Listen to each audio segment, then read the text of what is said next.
The libertarians who hate Trump very much are supporting the person who will help him. They are the assisting him win over this voting bloc. Because I think your point is interesting, right? Like Joe Biden is not going to the Green Party's situation and trying to win their voters because they're not as influential. Well, we've had there's been some polling done, and 67% of Chase Oliver's current supporters voted for Joe Biden in 2020, and another 11% voted for Howie Hawkins of the Green Party. So 78% of Chase Oliver's supporters are.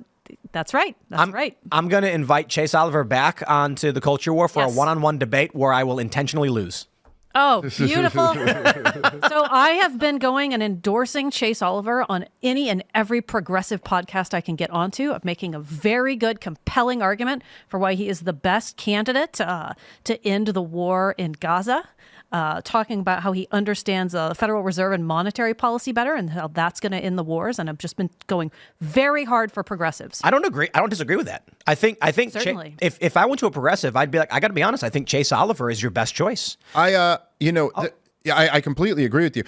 There's another kind of just interesting dynamic with some of like the cultural stuff versus the more hardcore policy stuff. But the truth is that Chase is, I think, I don't know the guy very well. I've only met him a couple times, but I would say probably great on war, on guns, on taxes, on money, on spending. I mean, like issues that I bet all of us would probably see very eye to eye on. There is just this weird cultural component of things where like, what's bizarre is like even amongst anti-war leftists, like there's anti-war leftists who I love. I like really get along great with. I'm doing Glenn Greenwald's show in a couple days. Love Glenn Greenwald. Love Jimmy Dore. Love like I've read like tons of Noam Chomsky books and stuff like that. I like a lot of the anti-war leftists. None of them are woke though. Correct. None of them are for trans and the kids. They all recognize, they're like, no, trans and the kids, that's like a CIA plot to divide us all against each other. We don't believe in that.